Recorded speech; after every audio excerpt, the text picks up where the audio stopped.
Bonjour, bienvenue sur les conseils hebdomadaires de Béatrice. Aujourd'hui, je vais vous parler de la maladie de Lyme. C'est une maladie dont on entend beaucoup parler. On a vraiment l'impression qu'on a affaire à une épidémie, et je pense que c'est le cas d'ailleurs. Mais la question que je me pose, c'est pourquoi? Pourquoi est-ce que l'on a aujourd'hui une épidémie de maladie de Lyme, alors que cette maladie, en fait, elle a toujours existé?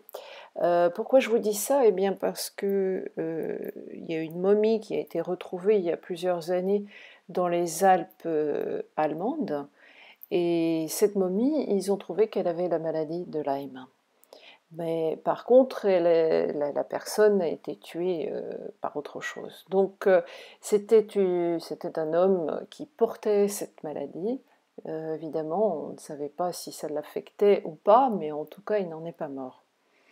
Alors, la maladie de Lyme, donc les tiques sont porteurs de la maladie, et je pense que tout le monde un jour peut se faire mordre par un tique, mais tout le monde ne va pas développer la maladie. Donc, quelles sont les raisons derrière lesquelles, pourquoi est-ce que certaines personnes vont être enclines à attraper ou développer cette maladie et d'autres pas? Alors la première chose, eh bien, ce sont les déficiences nutritionnelles. Vous le savez certainement aujourd'hui puisque vous écoutez mes podcasts et d'autres, nous sommes dans une période où les gens sont très bien nourris, en tout cas dans les sociétés modernes, bien entendu. On est très bien nourris, mais par contre on est très très déficient. Il nous manque toujours des vitamines, des minéraux, des nutriments micro, mais essentiels. Par exemple, le manque de vitamine A est une conséquence pour lesquelles le système immunitaire va être trop faible. Voilà. C'est que quand on manque de vitamine A, on en a absolument besoin, par exemple, pour régénérer tous les tissus pulmonaires, pour ne pas attraper de rhume, de bronchite, de sinusite, etc. Eh bien, il faut de la vitamine A. La vitamine A, elle fonctionne avec la vitamine D. Ça ne sert à rien, à mon avis, de prendre de la vitamine A seule, de prendre la vitamine D seule, parce qu'elles ont besoin d'être dans un certain équilibre que seule la nature connaît. Et c'est la raison pour laquelle je recommande pratiquement à tous mes patients de prendre de l'huile de foie de morue. Quand vous prenez une cuillère à café d'huile de foie de morue, vous avez un équilibre tel que la nature a su le faire entre vitamine A et vitamine D. Et ça va même plus loin que ça, vous avez de la vitamine K qui est nécessaire pour l'absorption de la vitamine D. Vous ne risquez aucun surdosage. Je recommande à tous les enfants, à toutes les femmes enceintes, à toutes les personnes âgées et à tous les adultes de consommer une cuillère à café d'huile de foie de morue tous les jours.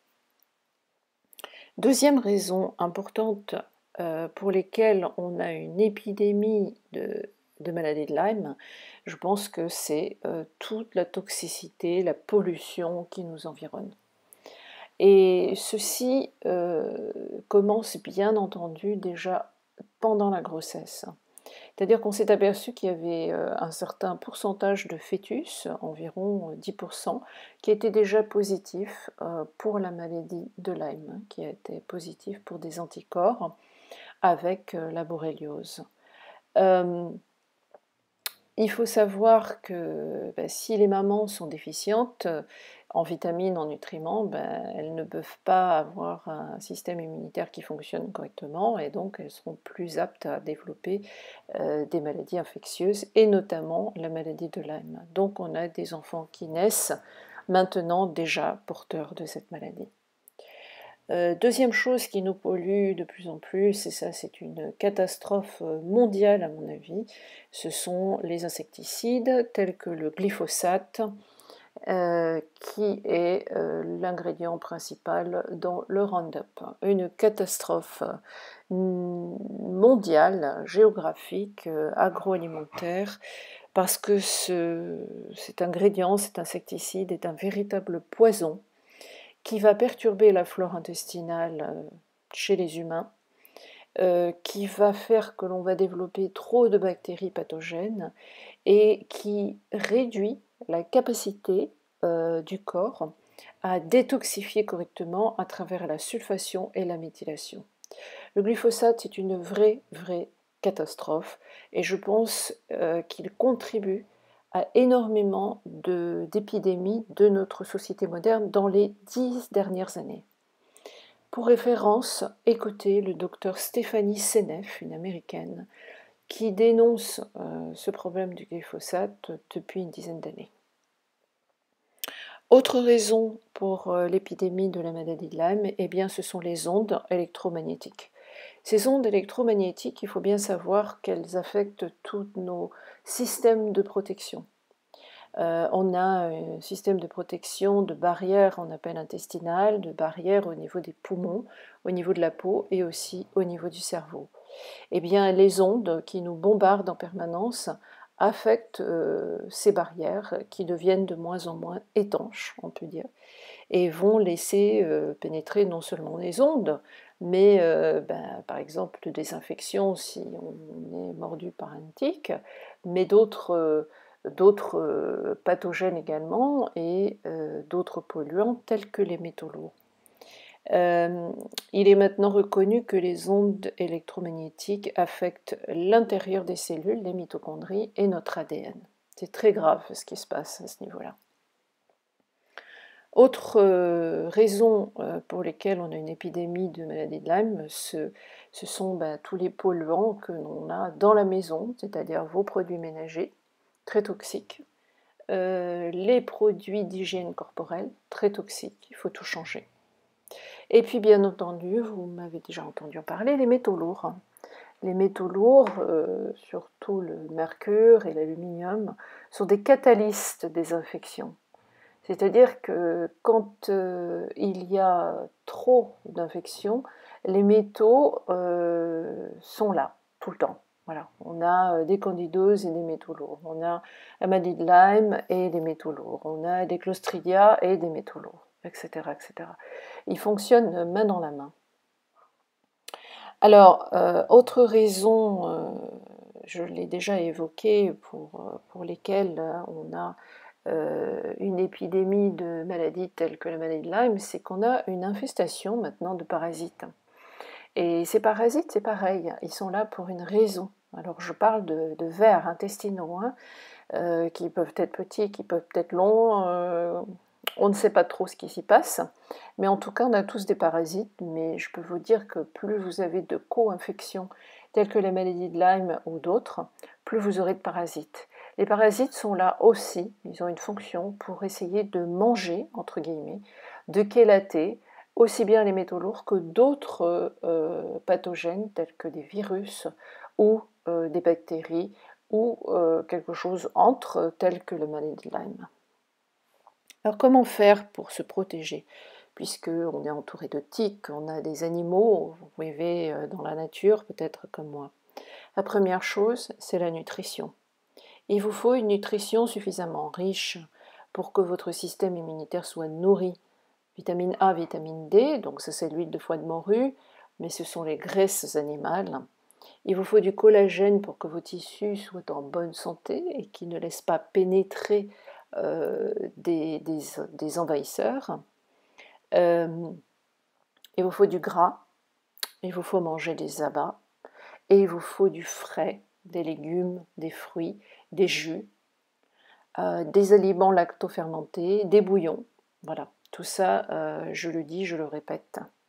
Donc il nous faut manger de cette manière-là si on veut avoir un système immunitaire qui ait des outils pour se battre contre une maladie telle que la maladie de Lyme. Ensuite, vous pouvez prendre de la vitamine C. Alors je recommande uniquement la vitamine C naturelle qui vient des fruits. Donc ça vient de l'acérola et ça vient d'un autre fruit indien qui s'appelle amla, A-M-L-A. Vous trouverez ça bien sûr en ligne. Vous pouvez prendre des plantes telles que l'astragale et l'andrographe. Ce sont des très bonnes plantes pour protéger le système immunitaire. Et il y a aussi une autre plante qui s'appelle la griffe de chat, Ono de gâteau. et très utile aussi, même par rapport à des virus. Je l'ai souvent utilisé par exemple pour des virus d'herpès, ça marche assez bien. Voilà, il y a beaucoup de choses qu'on peut faire au niveau de la prévention et les plantes. Il y a l'échinacea, mais bon, c'est pas la panacée, puis il ne faut pas prendre de l'échinacea sur une trop longue période. Il faut mieux faire des pauses. Mais surtout, c'est au niveau nutritionnel où il faut que vous nourrissiez votre corps correctement pour lui donner les outils nécessaires afin qu'il se batte et qu'il lutte contre ces épidémies. Alors, moi je pense que, c'est pas que je pense, c'est sûr, hein, la maladie de Lyme a toujours existé, c'est pas un phénomène nouveau. Ce qui est nouveau, c'est l'épidémie, et c'est parce que toutes les raisons que je viens d'évoquer. On peut très bien avoir été mordu par une tique et ne jamais développer de maladie de Lyme. Voilà, ça il faut le savoir, il ne faut surtout pas paniquer quand ça arrive. Si ça arrive, eh bien vous la retirez. Il y a des techniques qu'on vous montre pour la retirer correctement. Et vous mettez de l'huile essentielle tout simplement. Si vous n'avez rien sous la main, vous êtes dans la nature, vous prenez 2-3 plantes que vous chiffonnez dans vos doigts et vous l'appliquez sur la peau directement, parce que les essences de cette plante vont avoir un effet antibactérien. Ça peut être n'importe quoi, hein, du plantain, du chien-dent, du pissenlit, tout ce que vous trouvez de feuilles, vous les froissez, vous allez sentir les arômes et vous l'appliquez directement sur la peau. Et puis quand vous arrivez à la maison, vous mettez des huiles essentielles.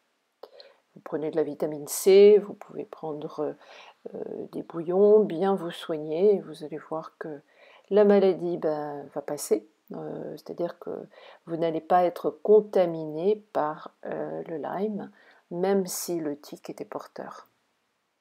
Voilà ce que je peux vous dire aujourd'hui sur ce grand sujet. En fait, on pourra en faire des chapitres, mais le but de ces podcasts sont juste pour attiser votre curiosité et que vous alliez voir plus loin. Je vous souhaite une bonne semaine et je vous dis à bientôt. Merci de votre écoute. Au revoir.